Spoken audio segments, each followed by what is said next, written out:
Pero niña, ¿tú sabes cuántas mujeres abandonan Sí. la carrera por quedar embarazada? Sí, claro. Estaba como perdida. ¿Te No frustraba no hacer lo que amabas? logré cerrar el contrato de una movilización de una plataforma petrolera, o sea, no sé, millones de dólares. Sí. No sé cómo hice eso. Y entonces ocurre este bullying con tu hijo y es lo que los hace movilizarse. ¿Y cuál era tu estatus? Cero estatus. ¿Cuál Cero. estatus, amiga? No, No. sin estatus. Me parece sumamente injusto la forma que los venezolanos están siendo catalogados y generalizados. O sea, eso es algo que me quita el sueño. Porque a veces nos informamos y nos dejamos guiar por algún post. Porque Claro. cuando esa gente sale y me da un abrazo en mi oficina, yo siento... Es como para llorar 3 días.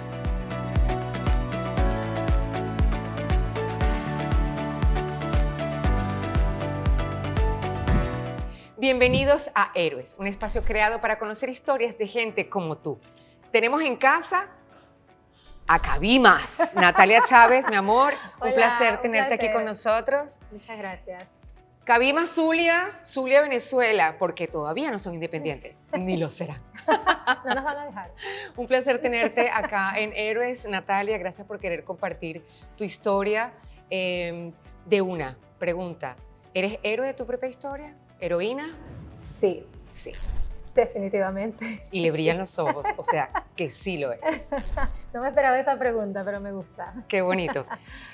Natalia, cuéntanos acerca de Cabimas, tus comienzos, esa niña por allá en Cabimas con aquel calor, Con aquel calor. con aquel sí. calor, número de familia, papá, mamá.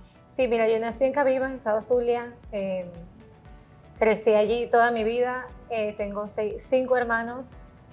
Mi papá y mi mamá crecí con O sea, ellos. son 6 en total. Son 6. ¿Tú eres la número? Es un poco más complicado que eso, porque tengo 3, son todos mis hermanos y los Ajá. amo con todo mi corazón. Pero 3 de mi papá, Sí. que es viudo, ¿verdad? Sí. Entonces mis 3 hermanos mayores, y luego estoy yo, Ajá. y luego tengo 2 hermanos más pequeños. Eres la Entonces, cuarta, el medio, eres el sándwich, eres el jamón del y sándwich. soy una middle child, like hija del medio a todo lo que Claro. da. O ¿Sí? sea, soy totalmente rebelde y bueno. Yo soy la quinta de Ah, 6 sí. también. Somos 3 varones y 3 niños. Igualmente. Ay, Dios mío, 3 varones y 3 hembras. Ah, qué bueno.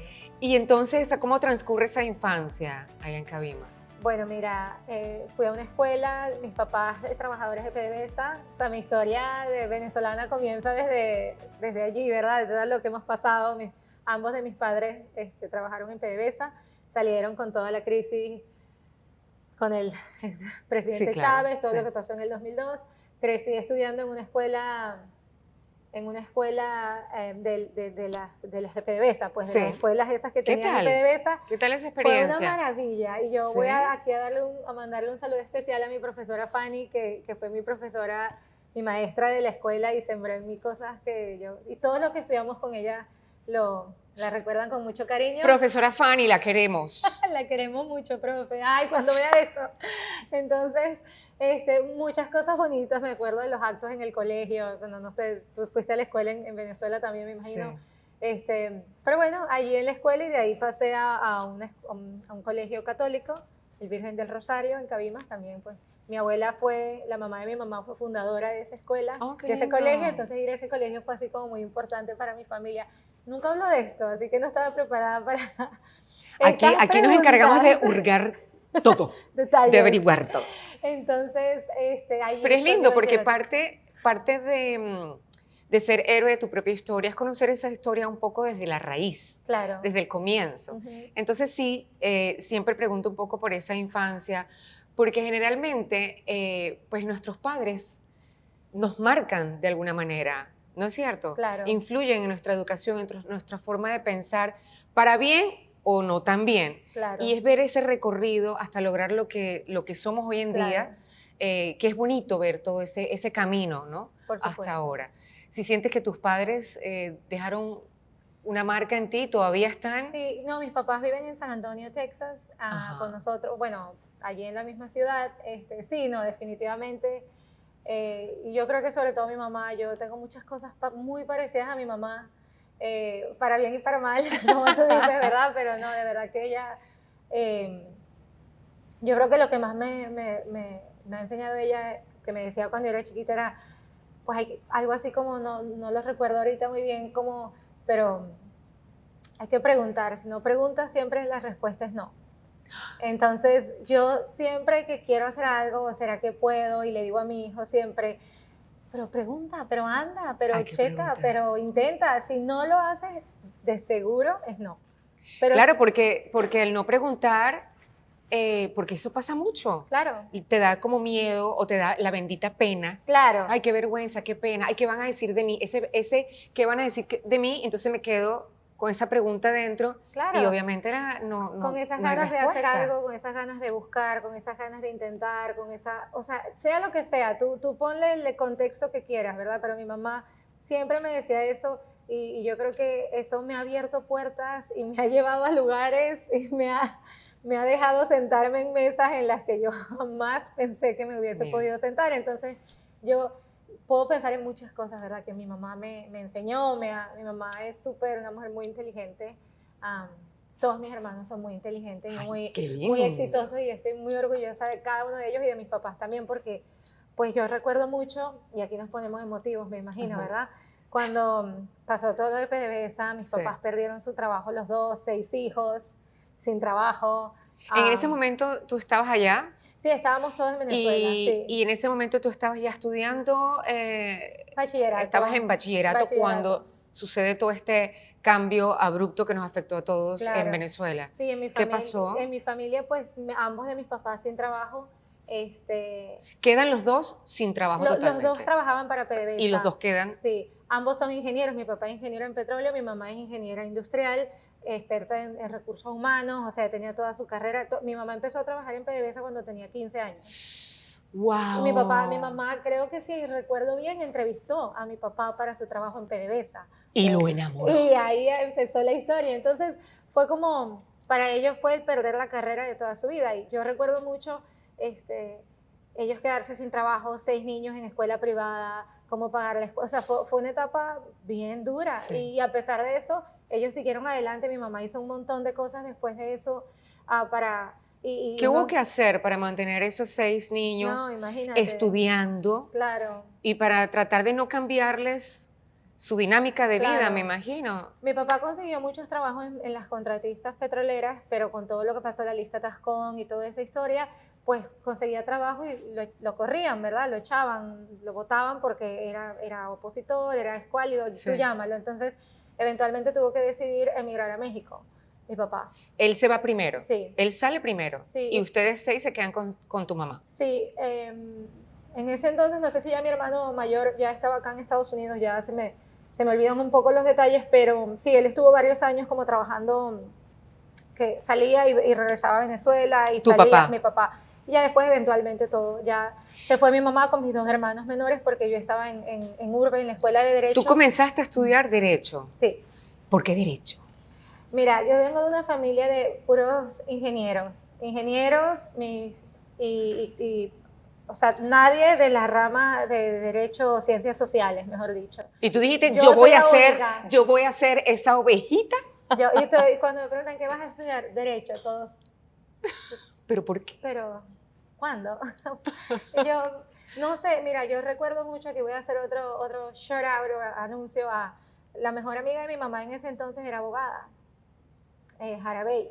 Y yo admiraba tanto a esa señora, esa mujer todavía. Y no sé, a mí me impactó mucho ella. Yo trabajé con ella por un tiempo y yo creo que de verla trabajando y ver lo apasionada que ella era con su trabajo, sobre Te quedó todo, eso a me ti. marcó. Y bueno, entonces yo decidí ir a la escuela de Derecho a partir de allí y yo me enamoré, me apasioné. Del derecho, sí, feliz. no, definitivamente. Derecho en general, pero hay ramas, ¿no? Sí, yo ¿Cómo en es que- Venezuela ajá. me gradué de Derecho, ¿verdad? Tú Derecho. te gradúas de abogada De abogada. como tal. Y luego yo hice una maestría, pero acá en Estados Unidos soy abogada de inmigración y defensa criminal. ¿Cómo suena eso? Eso suena lindo. Inmigración y defensa criminal. Las dos, me encantan. Terminas tus estudios, culminas tus estudios en Venezuela y tú sabías que al terminar salías de Venezuela. Mira, mi historia es un poquito más complicada que eso, porque sí, era como que el plan, me voy a poner emotiva, yo creo. Tranquila, claro. Era el plan Porque mis papás habían salido, mis hermanitos menores también. ¿Ya para ese entonces? Sí. ¿Quién quedaba contigo allí? Quedaba yo, cuando me gradué ya era yo sola, porque mis dos hermanos mayores habían quedado conmigo, pero una se fue a México y el otro ya se había venido a Estados Unidos. Entonces ya me parece que ya en ese momento yo estaba sola o quedaba mi hermana nada más, y yo en ese momento salí embarazada de mi hijo, hermoso. Él está aquí. Sí, ahí Piero. está. Piero está aquí con nosotros en el Está. estudio, muchacho hermoso, todavía no por está en eso- el mercado, pues está muy joven, pero ya va. Pero entonces, bueno, yo salí. Quedas embarazada. Sí. ¿Estabas ennoviada? Sí, y yo tenía 20 años y de hecho, yo fui a mi acto de grado de Derecho en Venezuela, me gradué cum laude en Venezuela, con honores y con 8 meses de embarazo, con mi barrigota bien grande. El que diga que no se puede No es cierto. es mentira. Es mentira. Entonces, Porque estuvo embarazada y todo, estudiando, yendo a tu universidad. ya yo había terminado la carrera. Tú sabes cómo en Venezuela tú terminas la carrera y luego esperas un tiempo para tu acto de grado, y pasó todo eso. Y fue muy duro porque tengo dos momentos en ese que me recuerdo. Me acuerdo de mi acto de grado, yo con mi barrigota. Yo fui a mi acto de grado en noviembre y él nació en enero. O sea, yo estaba a punto ya. Y mi barrigota, y tengo mi borla blanca porque me gradué con honores cum laude. No toda de blanco, pero tenía la borla blanca de Que eso quiere decir que tenía honores, sí.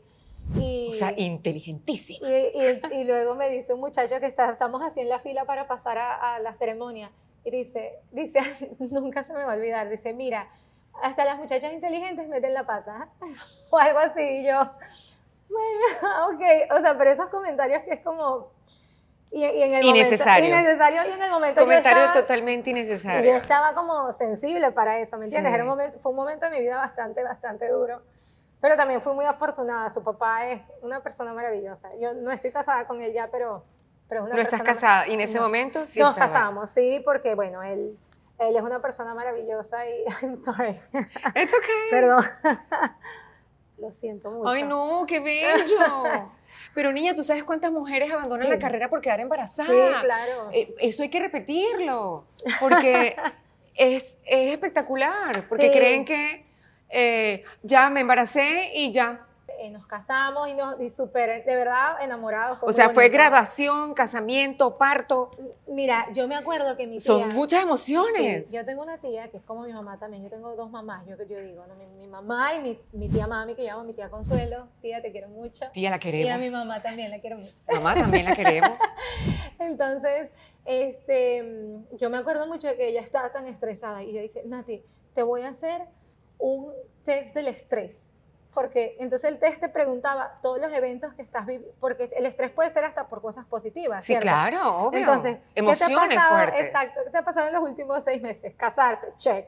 Bebé, check. Graduación, check. No sé qué, check. Diría a toda mi tía, Dios, ¿qué vamos a hacer? Más claro. Porque todo me pasó en un periodo de menos de un año, ¿verdad? Sí. Todo fue como muy, muy rápido.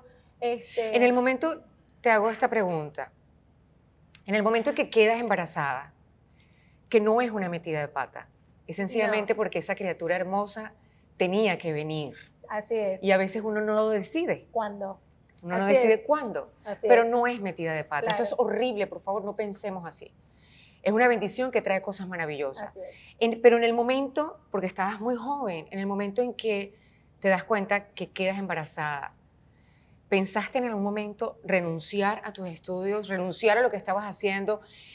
¿Te viste el panorama chiquito? Claro. ¿Qué pensaste? Yo tuve mucha suerte, porque suerte no es Dios, que no es suerte, para mí no es suerte, ¿verdad? Entonces, cuando a mí me pasó eso, ya yo estaba terminando la carrera. Yo estaba terminando la carrera, estaba a punto...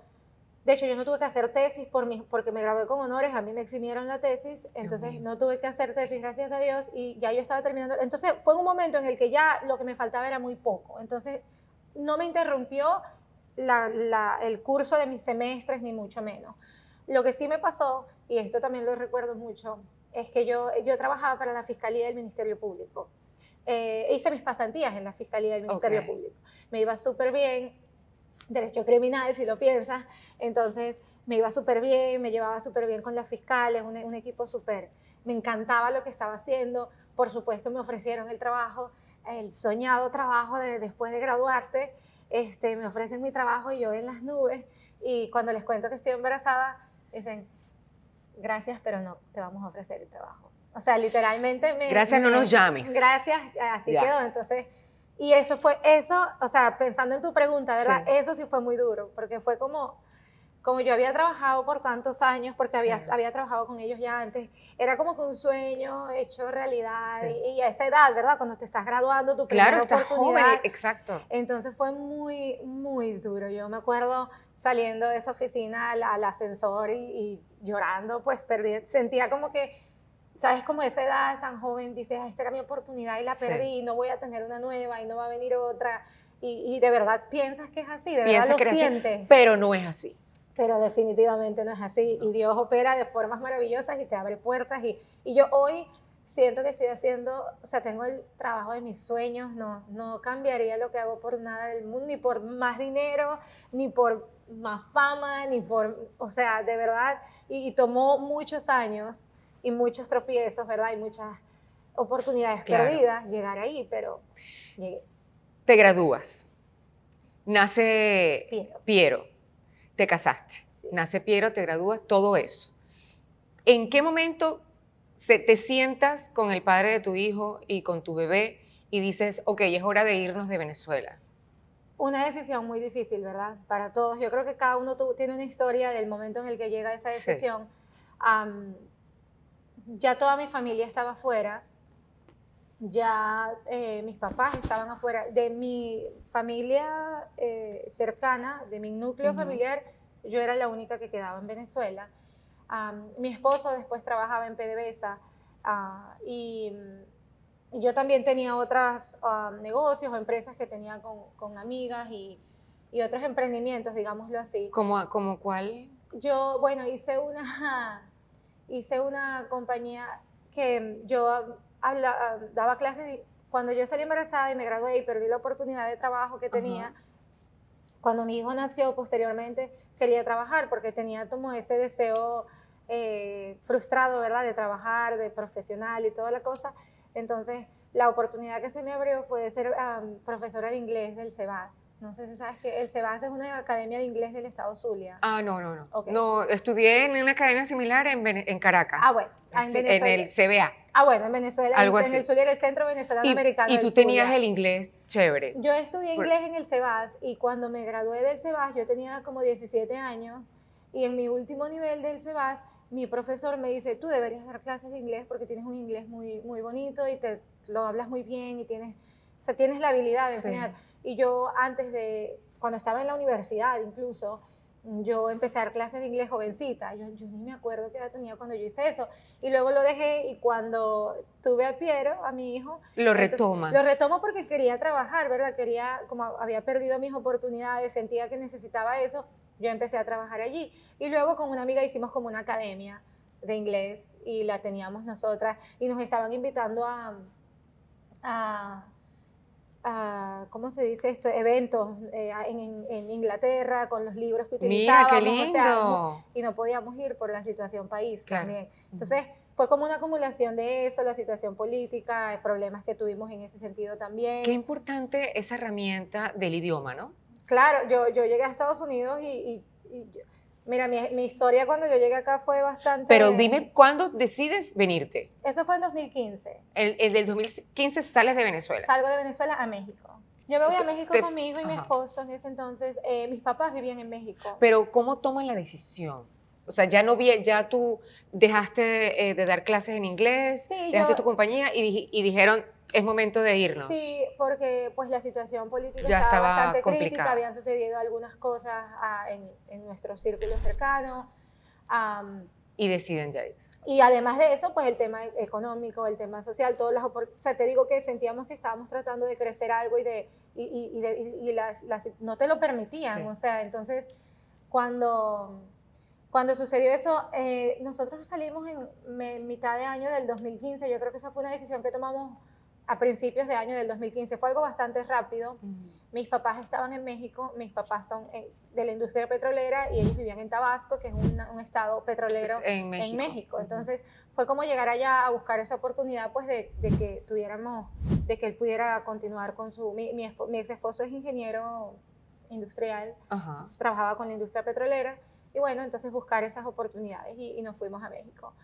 Llegamos allá con el apoyo de mis papás, por supuesto, llegar a un lugar Claro. donde tengas un círculo de apoyo, algo Eso es maravilloso, sí, por y supuesto. entonces ese fue, y estuvimos allá 4 años. 4 años en México. Esa transición o la adaptación a un país nuevo, otra cultura, otra comida, el mismo idioma, qué bien. Claro. ¿Qué tal estuvo? Mira, vivir en México fue toda una experiencia, ¿verdad? Mis papás ya habían vivido muchos años en McAllen, que es el Valle de Texas, Sí. y ellos estaban como que entre México y Estados Unidos. Entonces, en verdad, ir a México era para mí ya natural, porque Sí. habíamos ido mucho con mi papá, porque él Ok. trabajaba allá y todo lo demás. Sin embargo, pues llegar a vivir allá fue otra experiencia en la que nos tuvimos que adaptar. Yo creo que el que fue más duro fue para mi hijo, yo creo. Y una de las razones por las que yo decido salir de México y venir para acá fue porque creo que para él fue una experiencia difícil. Y entonces uno a veces siente como que, mira, todo esto lo estamos haciendo por ellos. Sí, Porque al final del día claro. todo esto lo hacemos por ellos. Y si no es el lugar para él donde va a tener esas oportunidades y va a poder ser su mejor versión, pues entonces vamos a buscar dónde va a ser. Y fue una decisión muy difícil, fue un momento muy duro también, la verdad. Después de 4 años en Mm. México, Sí. deciden venir a Estados Unidos. Sí. ¿Se puede saber por qué? ¿Qué estaba pasando con tu hijo en ese momento? Le costó como adaptarse a la escuela, las amistades.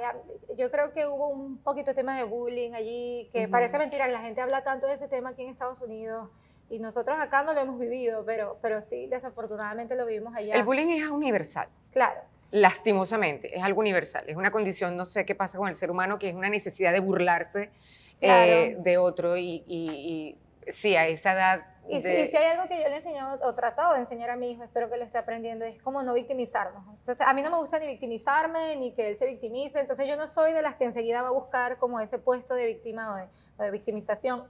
No, pero en verdad creo que sí hubo una situación allí en la que ya no podíamos manejarla, Claro. ¿cierto? Y entonces yo cuando estuve en México trabajé en ventas, yo no trabajé como abogada. De hecho, esos 4 años que estaba en México, yo decía, yo para qué fui a la escuela de Derecho, yo perdí mi tiempo. Tenía como un resentimiento por todo este tema de emigrar y haber dejado tu carrera. A mí me surgió como un resentimiento, como un... ¿Por qué? ¿Qué estabas haciendo? Yo trabajaba en ventas, me iba súper bien. De verdad, yo no es que no me iba bien, pero no era mi llamado. ¿Te frustraba no hacer lo que amabas? Ni siquiera, porque yo estaba como frustrada, como que ni siquiera era como que deseaba ser abogada, era como que estaba como perdida. Okay. Esa es la mejor forma que yo puedo decirle, estaba perdida, yo decía, esto no es lo que yo nací a hacer, o sea, era un sentimiento tan fuerte y era muy duro porque yo sentía que era muy mal agradecida, porque a mí me iba bien, yo ganaba bien, en los trabajos me valoraban, no era un contexto, o sea, era interno, no era circunstancial. Eras tú contigo. Era yo y yo decía, pero si me va bien, pero si gano bien, ¿cuánta gente quisiera tener estas oportunidades? ¿Cuánta gente quisiera poder estar en mi lugar? Y yo sentía como que era ingrata, malagradecida, que yo no tenía un corazón como de gratitud y en verdad pues, se podía ver así, pero era como un descontento interno que algo en mí me decía, o sea, esto está bien, pero esto no es para ti, ¿entiendes? Entonces, no es. Pero luchar con eso era difícil cuando eres inmigrante, no tienes a dónde ir, ya dejaste todo una vez, o sea, suma todas esas cosas y no es fácil lidiar con esos sentimientos, ¿me entiendes? No, y son sentimientos valederos cuando uno estudia una carrera que ama y emigra y comienzas a hacer algo que nunca te imaginaste que ibas a hacer, entonces es normal. Y yo trabajaba en ventas, mira, yo vendía y primero respeto el trabajo de ventas, me parece primero el mejor trabajo después de abogada. El mejor trabajo del mundo. ¿Sí? Me parece. Yo le digo a mi hijo, estudia ventas y aprende a vender. Y ventas como profesión, ¿verdad? Ajá. Porque el que sabe hacer eso nunca se va a quedar sin trabajo, nunca va a pasar hambre, le va a ir bien. De verdad lo creo, firmemente. Así que yo soy 2 cosas. Yo soy abogada y yo creo que las ventas para mí son fascinantes. Yo trabajé en ventas de productos asfálticos y dragas. Pero dime tú. Gracias, Escudero Grupo Empresarial. Gracias, Escudero Grupo Empresarial. No sabemos qué es. Este cuerpo no sabe qué ¿En Imagínate tú, serio? yo la abogada y llegué y entonces tenía que vender mezclas asfálticas para carreteras. Claro. Química nunca fue muy fuerte, no era fácil. Y después dragas de succión marina. ¡Wow! O sea, no, espérame, creo que ese fue mi segundo trabajo. También trabajé en ventas de servicios navieros. Logré cerrar el contrato de una movilización de una plataforma petrolera, o sea, no sé, millones de dólares. Sí. No sé cómo hice eso. Pero lo hiciste. Entonces Pero estaba yo wow. aprendiendo de cosas que era como que era, tienes que aprender de barcos, tienes que aprender de dragas, tienes que aprender de plataformas petroleras, no, una cosa complicadísima. Y por último trabajé en ventas de equipos permíteme, trabajé en ventas oh my gosh, de computadoras, no, ventas de... Dilo en Dame un inglés y yo te segundo. ayudo. Dilo en No, inglés y es yo que te ni siquiera ayudo. me acuerdo, es que no sé ni cómo explicarlo. Éramos distribuidor autorizado de Dell. Ok. Servidores, Exacto, computadoras. exacto. Que también No no soy tiene yo. nada, exacto, claro, no tiene que ver con lo que estudiaste. Me tenía que certificar, me tenía que estudiar y eso a mí no me gusta. Pero sin embargo, lo hiciste, o sea, tuviste la disposición de aprender un oficio nuevo. Pues yo creo que cuando eres inmigrante te toca, o sea, sabes que... Y te digo, que tengo que ser agradecida, eran empresas geniales, o sea, organizaciones Claro. súper chéveres, me enseñaban, me capacitaban, me valoraban, o sea, era afortunada de estar en esa situación. El problema era que lo que estaba haciendo para mí era como que... No te llenaba, no era. No era, en el trabajo de ventas de servidores cerramos un proyecto con una universidad, la Universidad de UJAT, creo que se llamaba, Universidad de Tabasco, millones de dólares, o sea, servidores. Es una cosa que si me preguntas hoy qué era, ni idea. Claro. O sea, no me acuerdo, no sé, pero entonces a eso me refiero, me iba bien, estaba en un buen lugar, era exitosa, pero no era, yo tenía una voz dentro de mí que me decía, es que no es esto. Y entonces ocurre este bullying con tu hijo y es lo que los hace movilizarse. Eso entre otras Ese cosas, fue entre otras sí. cosas. Bueno, cosas del destino para llegar a un destino querido, ¿no? Sí, definitivamente. Porque ya aquí logras hacer lo que querías. ¿Cómo sales de México y llegas acá, llegas a Texas, sí, ¿cierto? ¿Llegaste de una? Sí, llegué a San Antonio, Texas. Mi hermano vive allá. Ajá. De hecho, ya somos 4 que estamos allá. Pero en ese entonces era solo mi hermano que me abrió las puertas de su casa, me recibió, de verdad, eternamente agradecida con ellos. Mi hijo todavía se acuerda de momentos que pasamos allí. Y tener esa mano que te extiendan, ¿verdad? Cuando más lo necesitas se agradece muchísimo. Muchísimo, sí. No se puede negar. Entonces, estábamos allá y yo me acuerdo que yo dije, bueno, vamos a ver qué voy a hacer. Empecé a buscar trabajos, y yo iba a mis entrevistas, ¿verdad? Yo aplicaba trabajos como si yo la residente permanente. ¿Y cuál era tu estatus? Cero estatus. ¿Cuál estatus, amiga? No, sin estatus. Pero te lanzaste. Pero yo me lanzaba, porque por eso te digo, soy el héroe, sí, mi amor, porque eso, o sea, eso ¿quién hace? Si yo llegaba a mis entrevistas y como hablaba inglés, entonces me daba. Claro. O sea, la puerta se me abría, ¿verdad? Yo tocaba, ¿verdad? Pero se me abría porque yo hablaba inglés, yo podía conducir la entrevista completamente en inglés, y yo, bueno. Y cuando me decían, ok, y aplicar muchos trabajos en ventas, y empecé a buscar trabajos de paralegal, ¿verdad? Empezaba a aplicar a trabajos. ¿Podías ejercer como paralegal? Sí. ¿No se necesita una reválida o algo? No, nada, no necesitabas ni siquiera un certificado. Pero no lo necesitas. Entonces yo empecé a aplicar y yo aplicaba y yo iba a las entrevistas y bueno, ¿y cómo te llamas? Y todo bien, y oh, perfecto. ¿Y cuál es tu social? El Social Security. El número. Amigo. ¿Cómo te explico? Déjame te explico. Entonces imagínate, echar ese cuento, ¿verdad? Claro. Entonces yo lo que quería era que alguien me diera una oportunidad. O sea, yo decía, a mí no me importaba no ganar dinero, ser voluntaria, yo no podía trabajar porque no tenía papeles, ¿verdad? Pero yo decía, era que alguien me deje entrar y ya después que consiga, bueno, yo resuelvo en el camino. Entonces, y así iba, chama, otra entrevista. ¿Y cuál fue? ¿Y tu estatus? Y yo, ¿Y cómo logras? Bueno, nada, para afuera. Gracias. llámanos cuando tengas. Y todo el Claro. mundo así, bueno, y yo, bueno. Entonces, y empecé a aplicar una entrevista, apliqué a una firma de abogados de inmigración, un abogado en San Antonio, y me dice, y me llaman a la entrevista, mira, para que vengas a una entrevista. Ajá. Y esa entrevista era el viernes, y el sábado era el matrimonio de mi hermana en Nebraska. Y yo, mira, no puedo ir el viernes porque voy a estar en Nebraska, pero el lunes ya estoy acá y yo voy el lunes. Bueno, llámame el lunes cuando. Perfecto. Entonces, llego el lunes y llamo y me dicen, no, ya se ocupó la Ya posición. fue. Y yo, bueno, otra oportunidad que no fue, ni modo. Como a los 15 minutos me llama el abogado y me dice, no, mira que igual, me llama el asistente y me dice, no, que el abogado igual quiere reunirse contigo, porque yo, bueno, ok, ¿dónde está la dirección? No, esta es la dirección. Cuando pongo la dirección, no te estoy mintiendo, Scarlett, quedaba a 1 minuto y medio de la casa de mi hermano.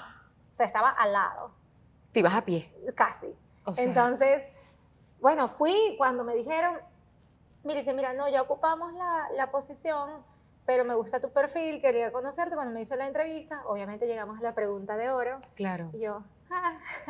Entonces le digo, mira, esta es mi situación. Y me dice, bueno, ¿qué te parece si me ayudas como voluntaria por los primeros tantos meses hasta que consigas tu permiso de trabajo? Y cuando consigas tu permiso de trabajo, pues ya nos ponemos de acuerdo con el tema de tu pago y todo lo demás. Y yo, ok. Viste la Sí, oportunidad sí, de claro. una. Claro, era difícil porque pues yo necesitaba el dinero, ¿verdad? Estábamos Claro. recién llegados, no teníamos dinero. De verdad que yo recuerdo mucho el día que llegué a los Estados Unidos, el día siguiente sobre todo, fue duro como ese realization de que, ¿qué vamos a hacer? Sí. ¿Dónde estamos? Otra vez de cero. ¿Cuál es el plan? Claro. Y bueno, comencé allí y bueno, comencé y obviamente eso me sirvió de oportunidad para aprender, o sea, aprender mucho. De cómo se manejaban las cosas Claro, acá. de inmigración, porque no era empleada, no trabajaba y pues no tenía permiso de trabajo tampoco. Y entonces allí pude aprender mucho y pues para mi suerte de paso, ya después que tuve mi permiso de trabajo y todo lo demás, a ese abogado pequeñito lo compró una firma más grande y esa firma ya me empleó, me dio mi trabajo, ya era... Pero ¿cómo hiciste con los papeles? ¿Ellos Ya mismos, tenía. ellos mismos te ayudaron? No, yo apliqué Tú asilo. aplicaste. Y sí, Asilo, y yo tenía ok. me llegó mi permiso de trabajo por el asilo. Perfecto, que era lo que Y necesitaba ya para yo ya quedé trabajar. trabajando con una firma mucho más grande. Grande. Y ya, sí, ya. Y yo desde que llegué, por eso digo, yo llegué en 2019 y yo desde que tuve esa oportunidad, primero como voluntaria y después como empleada, yo tengo desde que llegué trabajando con inmigración. ¿En qué momento tienes que estudiar para hacer la reválida para poder ejercer como abogada y trabajar en todo lo que es la migración y como, ¿cómo es que se dice? ¿Cómo era lo que me habías dicho? Criminal. Defensa criminal. Defensa criminal. Sí, eso- ¿De qué se trata eso? Uno oye defensa criminal y yo enseguida pienso en un capítulo de CSI Miami, o como se diga, ¿no? Defensa criminal. Correcto. Bueno, la decisión, yo creo que así es como, yo creo que Dios, no sé si tu vida es como un rompecabezas, ¿verdad? Y entonces las piezas van cayendo, ok, esta ya se acomodó y esta ya se acomodó. Y esa fue una pieza muy importante porque entonces yo ya, ok, ahí sí estoy trabajando con abogados de inmigración y defensa criminal. Y pues ahora sí estoy, bueno, y con el otro abogado también, pero estoy rodeada del mundo de la abogacía, De del lo que derecho, tú querías. y me llena. Y de paso, cuando empecé a trabajar con esa firma, el trabajo que me ofrecieron inicialmente no fue de paralegal, sino de ventas. Entonces yo mezclé, mis dos mundos se Claro. mezclaron. Oh, Lo que yo wow. había aprendido en México, ¿verdad? De ventas, yo empecé a aplicarlo a la ley, porque yo estaba como en el equipo de intake de la firma. Sí. Entonces, para mí fue así como un momento de wow, porque las dos cosas que más me gustaban se me juntaron y yo podía trabajar en eso. Y entonces eso me abrió los ojos y entonces estar rodeada de abogados excelentes, profesionales. ¿Te das cuenta que a veces uno no sabe por qué le toca? Correcto. En el momento no sabemos por qué nos toca estar donde estamos, hacer trabajos que nunca pensamos que íbamos a hacer y tener sentimientos de frustración, fracaso, de que esto qué es, esto no me llena, esto no es. Y entonces llega ese momento maravilloso donde dices, claro, por eso tenía yo que estar y te digo una cosa, en ese momento haciendo ese trabajo. Y ¿no? es que sin esa experiencia, a mí no se me hubiesen abierto las puertas que se me abrieron aquí tan rápido. Si yo hubiese llegado acá directamente, quizás mi historia hubiese sido diferente. Si yo no hubiese pasado por ese momento amargo que pasé, ese sentimiento de perdida, desorientada, Sí. yo no hubiese llegado. Honestamente, sí creo que es así. Entonces fue muy gratificante Sí. ver eso pasar frente a mis ojos, ¿no? Entonces, llego allí, veo gente profesional, gente que ama lo que hace, gente que es excelente en lo que hace. Y entonces, la decisión de ir a la escuela de Derecho yo creo que fue una combinación, por una parte, de que se me revivió esa llama, de esa pasión, decía, esto es, aquí sí es, esto es lo que yo quiero hacer. Y por otro lado, también fue una decisión económica, porque yo soy abogada en Venezuela y me puse a investigar, y si eres abogado en Venezuela o en cualquier país y quieres validar el título, yo no tuve que hacer la carrera de Derecho aquí completa. No. El JD, que se llama acá, son 3 años. Cuando tú eres abogado extranjero, tú haces una maestría que se llama Masters in Law y es 1 año solamente. Oh, solamente tuviste que hacer un año nada más. No tengo que hacer el JD, hice mi LLM y con esa maestría yo pude presentar el examen de la barra, ¿ok? Que es la licencia. Sí. Entonces, fue una decisión económica también porque yo como que saqué ok, ¿cuánto me cuesta hacer esta carrera y cuánto tiempo y dinero de inversión? Era 1 año de inversión y tanto dinero de inversión. Entonces yo puse a ver, ¿cuánto voy a ganar como paralegal? Si yo me quedo como paralegal, y cuánto voy a ganar como abogado, o sea, a nivel económico. Claro, pusiste en la mesa todas las alternativas. Exacto. Para ver qué era lo que te convenía en ese momento. Dije, no, definitivamente tengo que hacerlo. Claro, el sacrificio y el esfuerzo verdaderamente fue el estudio, ¿verdad? Porque fue muy duro, muy duro. Estudiar acá. Estudiar, sí, porque yo estudiaba, yo tenía mi niño, tenía en ese entonces unos 10, 11 años, en ese momento estaba casada, yo trabajaba full time, o sea, yo no estaba como a los 20 años que estás estudiando y ya, yo tenía yo no podía permitirme dejar de trabajar, yo necesitaba trabajar para apoyar en mi casa. Pero sin embargo decidiste hacerlo. Y fue muy duro, y estudiar, la carrera no fue tan duro, estudiar para el examen de la licencia es lo más duro que he hecho en mi vida. Y si yo hubiese sabido lo duro que iba a ser, no sé si lo hubiese hecho, así que gracias a Dios no sabía, porque ya al momento me tocó, dije, ni modo, me toca. Claro. Pero fue bastante difícil. Y te sacas tu licencia.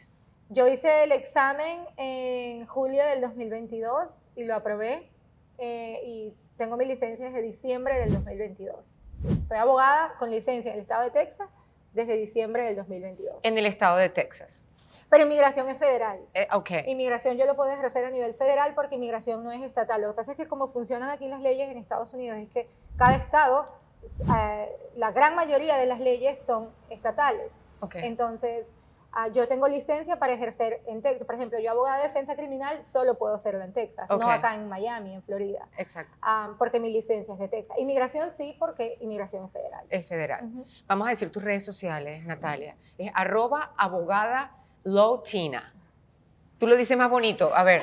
Es abogada.latina, es una... Law. Sí, law de leyes, L-A-W en ¿Y latina. ese nombre, lo escogiste tú? Sí, porque me gusta porque pues siempre es como que la combinación perfecta. Somos latinos, pero estamos acá y estoy trabajando con las leyes de Estados Unidos y me apasionan, me fascinan. Preguntabas hace ratito, ¿qué es defensa criminal? Bueno, cuando una persona es acusada de un crimen, por ejemplo, vas manejando tomado y te detiene la policía y te arrestan por un DWI o un driving while intoxicated, te llevan a la cárcel, ¿verdad? Y te imponen un cargo criminal. La fiscalía te procesa esos cargos, yo te defiendo, para que no te quede el cargo criminal. Y mucha gente a veces ve a los abogados de defensa criminal así como, uy, porque defienden a los criminales. Pero mira, a mí honestamente el derecho criminal me parece una de las ramas más importantes del derecho, porque la presunción de inocencia es sumamente importante, es fundamental en la ley. Y yo siempre le digo, mira, no se trata de defender criminales, se trata de asegurarse de que los derechos y las protecciones de todas las personas sean protegidas, porque el día de mañana, Dios no lo quiera, puede ser tu hija o mi hijo, que sean... Dios no los bendiga, cancelado una transmutada. Pero, exacto, o uno de nosotros somos los que estamos en ese lugar y tiene que haber una protección de esos derechos. Y eso es lo que nosotros hacemos. Nosotros nos aseguremos de que el Estado haga su trabajo bien y que no cualquier persona pueda ser falsamente acusada de un delito. Entonces, eso es lo que hacemos, ¿verdad? En líneas mayores. Entonces, a mí me apasiona eso. No, sí se ve. Me apasiona. Y no, inmigración ni se diga. Y en este contexto en el que estamos... Exacto. ¿Cómo ha estado esto porque lo acabas de decir, en el contexto en el que nos encontramos en este momento tan crucial, tan importante para los migrantes. ¿Cómo ha estado todo esto tú, en tu labor? Mira, bueno, más que nunca comprometida con mi profesión. O sea, si antes me apasionaba, yo creo que ahora es como una convicción más allá, o sea, más que un compromiso, es una convicción, porque primero me parece sumamente injusto la forma que los venezolanos están siendo catalogados y generalizados. O sea, eso es algo que me quita el sueño, Scarlett. Eso es algo que no me deja dormir. Le decía a mi hijo en estos días, salió la decisión del juez que protegió el TPS. Sí. Estuve hasta las 2 de la mañana leyendo página a página, porque dije, yo no voy. Me llamaba mucha gente para hablar de la decisión, Sí. para comentarios. Y les decía, mira, yo no voy a emitir ningún comentario hasta que yo no Hasta lea saber. cada página Fue de un esa juez en decisión. California, ¿cierto? Sí, Sí. Luego el juez de Boston decidió no emitir una decisión para no interferir con lo que ya había decidido este juez. Claro. Básicamente dijo, mira, esto es lo que es, apoyando esa decisión en cierta forma, pero entonces, bueno, para continuar con tu pregunta, o sea, me parece muy injusto la forma que estamos siendo catalogados, en general los inmigrantes. En general, sí. Claro, ahora a los venezolanos nos ha tocado fuerte y hemos sido foco, ¿no? Exactamente. Pero en general a todos, ¿no? En general, pero creo que el ataque en contra de los Sí. infundado, en contra Ha de los sido muy venezolanos, injusto. ha sido muy injusto. Y yo estoy en abogada de inmigración. Inmigración es muy amplio. Mire, solamente dentro de inmigración tú te puedes especializar en una sola área: familia, humanitario, empleo, deportación, etcétera. O sea, ¿Y tú estás yo hago especializada? defensa de deportación. ¿Sí? Defensa de deportación. Principalmente. Puedo hacer otras cosas, pero lo que estoy haciendo ahora Ajá. principalmente es defensa de deportación. ¿Qué significa eso? ¿Qué significa? Yo voy a la corte de inmigración con mis clientes que están en un juicio de deportación. Y también tengo muchos clientes que están detenidos en los centros de detención y trato de sacarlos de los centros de detención. Entonces, es muy duro. Yo me imagino. Es un trabajo que mira, yo parece cursi si se quiere, pero yo a veces pierdo el sueño por mis clientes, sobre todo los que están detenidos. Claro. Ellos para mí son mi principal punto de atención, porque es gente que está perdiendo su libertad. Tuve un cliente hace 2 meses, tenía 1 año detenido injustamente. 1 año indetenido. Imagínate eso, perder 1 año de tu vida en un De centro manera de injusta. detención.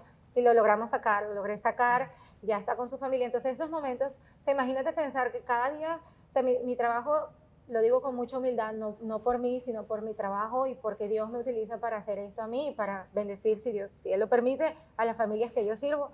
Pero toda esa gente está perdiendo, que si yo no hago bien mi trabajo, que Sí. si yo no reviso todo a detalle, que si yo no me dedico verdaderamente como lo necesitan, esa persona está perdiendo un día de su vida. Qué allá adentro. responsabilidad tan Muy grande. fuerte. Entonces, Sí. pero al mismo tiempo muy gratificante, porque Claro. cuando esa gente sale y me da un abrazo en mi oficina, yo siento... Es como para llorar 3 días. No, eso de verdad, eso es un sentimiento que no se compara con nada. Y yo trato siempre, como te digo, no tomo el crédito, ¿verdad? Que Dios me utilice para ello. Que no soy yo, que sea Él y sea su voluntad, ¿verdad? Pero qué bendición que ser su instrumento, honestamente. Sí. Me llena. Entonces, yo estoy en defensa de deportación. Yo veo de primera mano el efecto de esta retórica, de esta narrativa, el efecto en la vida de las personas, y es desgarrador. Entonces, amo lo que hago por eso, estoy en defensa de deportación, no solamente asilos, pero obviamente hago asilos, cancelación de deportación, hago otros tipos de procesos también, pero esto es principalmente lo que estoy haciendo. Y desafortunadamente muchos de mis clientes llegan a deportación porque han sido arrestados, algunos porque han hecho algo que no está bien, exacto. y otros porque han sido injustamente arrestados. Y entonces coinciden esos dos mundos en muchas ocasiones, y es muy importante, pienso yo, tener un abogado que maneje ambas cosas, porque Claro. lo que sucede en el caso criminal va a afectar necesariamente Influye, en el exacto. caso de inmigración. Entonces es muy importante manejar esos dos casos adecuadamente. Otra cosa... Vamos a repetir tu red social, por favor, para que la gente esté pendiente, porque te necesitamos. Claro. Estoy aquí para servir. Es abogada.latina, se escribe abogada.lawtina. De todas maneras, aquí se los vamos a dejar, acá se los vamos a dejar por escrito para que lo vean. Allí te pueden contactar. ¿Puedo dejar los teléfonos también? Por supuesto, claro que sí. Ok, pueden llamar al 210-202-1986 o al 512-474-4445. Pueden preguntar por mí y les van a dar una cita conmigo. Hay otros abogados, todos somos excelentes, pero si quieren una cita conmigo, pues con mucho gusto. Perfecto. Igual todos los números y todo se los vamos a dejar acá por escrito. Aclaramos, tu labor en la parte de inmigración puede ser en cualquier estado, Sí. pero en la parte criminal, defensa criminal, es solamente en Texas. Déjame aclarar un poquito más. Lo que Ajá. pasa con inmigración, con las cortes, lo que pasa es que inmigración, si no es en la corte, puede ser en cualquier parte del país. Si es con la corte, en teoría puedo, pero prefiero hacerlo solo en Texas porque hay Exacto. jueces que me hacen ir en persona. No todos los jueces me Cierto. permiten conectarme por videollamada. Entonces le digo a mis clientes, mira, para mí ir a California es un gasto, búscate un abogado allá Exacto. que no te va a salir tan costoso, porque ir a mí a California, pero hay muchos jueces que me permiten ahora conectarme por videollamada, Sí. pero no todos son así y no sabemos qué va a pasar en ese contexto, qué tan difícil se vaya a poner eso, porque definitivamente la intención es ponernos todo cada vez más difícil. Entonces, esa es la intención. Yo veo del contexto político en el que estamos. Ay, no me hagas tragar grueso, por favor. No, es que es duro, de Dios verdad. mío. Muchas cosas de las que vemos antes, no, si entro a hablar en el tema de lo que están pasando en las cortes de inmigración, pues no vamos a terminar hoy, pero pues sí es importante estar muy bien asesorado, porque de verdad que las cosas están cambiando, desafortunadamente no se están poniendo más fáciles. A mí no me gusta alarmar, a mí no me gusta pero es bueno estar prevenidos. Informados. E informados, Hay que siempre. estar informados y pero de preparados. manera profesional, mis amores, porque a veces nos informamos y nos dejamos guiar por algún post, alguna publicación, y hay que ir con profesionales, informarte con profesionales. Esa es la idea, para no caer en pánico, para tener la veracidad de lo que está sucediendo en el momento. Y con responsabilidad, porque es que en verdad la gente está tan angustiada, tan desesperada. Y con razón. Y con razón, sí. ¿Verdad? Pero no queremos echarle leña al fuego, queremos ayudar. La idea es ayudar, no alarmar para beneficiarme. De verdad que eso no me interesa, no me llena, no quiero crear pánico para que me llamen y me contraten, no. O sea, yo lo que quiero es, lo que hay que hacer es informar y ayudarnos y estar preparados y no esperar que suceda algo inesperado para salir a buscar ayuda, porque eso pasa muchísimo. Mucha gente que no tiene sus casos al día, que no ha hecho lo que tiene que hacer, y desafortunadamente cuando me llaman, entonces toca salir corriendo. ¿Qué deben tomar en cuenta, aprovechando que estás aquí, qué deben de tomar en cuenta los inmigrantes para evitar esta deportación? ¿Hay algo, bueno, aparte de no cometer ningún crimen, por favor, ¿no? Sí. De tener cuidado, pero ¿qué otra cosa podría, un consejo? Y eso es lo primero que yo diría. Acabas de decir algo muy importante, y es que ni aquí ni en ninguna parte. Exacto. Pero si somos inmigrantes y venimos a un país que no es el nuestro, donde estamos acá, vamos a sumar, ¿verdad? Vamos a hacer lo mejor, vamos a traer, o sea, dar un ejemplo de lo que los venezolanos somos, lo bueno. Entonces, y no para no ser deportados, pero por el simple hecho de hacer las cosas bien, es evitar cualquier tipo de arresto, porque la forma que sucede, si me permites explicarte un poquito, sobre todo en Texas, yo no puedo hablar de Florida, pero creo que en el caso de Texas, y no solamente con los venezolanos, con todo aquel que mire, claro. Maravillosos de México, de Honduras, El Salvador, de Guatemala, de Cuba, de Colombia. Entonces, esto sirve para todos. Cuando una persona es arrestada, ¿ok? Y tú entras y la cárcel te hace booking, que significa te registran dentro de la cárcel. La cárcel del condado donde tú estás llama a inmigración o se comunica de alguna forma con inmigración y le dice, tengo a esta persona. Y inmigración dice, estoy interesada en esa persona. A veces inmigración va a la cárcel y hace como chequeos de las personas que están allí. Eso no se puede evitar, ni yo como abogada, ni nadie. Es así. Eso es la forma que sucede. Cuando tiene ese contacto, si ellos identifican, esta persona no tiene papeles, esta persona es deportable o esta persona ha sido deportada antes, inmigración coloca sobre esa persona lo que se llama un immigration hold. Ese hold significa, entonces luego, ¿qué sucede? Me voy a poner aquí un poquito técnica, tenemos esta clase aquí hoy. No, pero porque la gente no sabe que esto es así. Exacto. Entonces, cuando la inmigración te pone el hold, y luego, ¿qué pasa? Me dicen, me agarraron por un DWI y me pusieron una fianza de $2,000. Voy a pagar la fianza. Perfecto, tú pagas la fianza. Pero si tú tienes un hold de inmigración, el condado, tú pagas la fianza, los $2,000, y el condado no te tiene que soltar. El condado No está obligado no a está soltar. obligado a soltarte, tiene que resguardarte por 48 horas para que inmigración pase a recogerte y te lleve al centro de detención de inmigración. ¿Ok? Entonces, cuando tú estás detenido, hay muchas cosas que están sucediendo y la gente se desespera, va y paga el bond Sí. del cargo criminal. Y entonces cuando llegan conmigo es peor porque ahora se me fue el cliente a inmigración y tengo un cargo pendiente en el condado que no se ha resuelto. Wow. Eso puede traer muchas complicaciones. Entonces, entrar a la cárcel es prácticamente seguro que vas a tener contacto con inmigración si te hacen booking en la cárcel. Claro, ¿Ok? claro. Entonces, ese es el primer. Claro, yo entiendo, a veces sucede y hay mucha gente que las paran por cualquier cosa o el contacto no es provocado por ellos, pero lamentablemente, tenemos que andar con extremo cuidado ahora. Sí, mucho. ¿Los residentes, los que tienen residencia permanente, caen en esa situación también? ¿O es distinto por ser residentes Ahorita permanentes? hay mucho miedo y mucha angustia Sí. hasta para los residentes. Mis papás son residentes y ni que me llaman, oye. Yo me imagino, claro. Hija, un consejo, ¿qué hacemos, hija? ¿Qué pasa? Por supuesto, no, y tengo mucha familia residente. Y mira, esto es lo que yo te puedo decir. Lo que ha sucedido con los residentes ahorita y por este temor que ha habido, viene por el rumor que hubo de que iba a haber un ban para ciertos países entrar al país. El problema es que cuando se generó ese rumor, la forma en que se generó es que incluso, o sea, no había como una limitación o una protección ni siquiera para los residentes. Entonces la gente decía, pero si yo soy venezolano y residente, ¿me aplica el ban? La respuesta es no sé, porque eso no se ha materializado. Yeah. De hecho, el gobierno dijo como que no lo iban a hacer, pero en todos los grupos profesionales en los que yo estoy de abogados y de organizaciones de defensa de inmigración, comentan que esperan que puede suceder, pero realmente no sabemos. Y eso es una decisión que no sabemos cuándo va a salir o siquiera si va a salir. A mí lo que me preocupa, e insisto, no me gusta alarmar, o el temor que me da es que, mira, si tú estás afuera del país, pues si tú estás aquí adentro y anuncian algo de eso, tú decidirás tú estás aquí adentro, exacto. Pero si tú estás afuera el día que anuncien algo de ese tipo y tú te toque regresar, no se sabe cómo, no se puede anticipar cuál va a ser la extensión de ese impacto.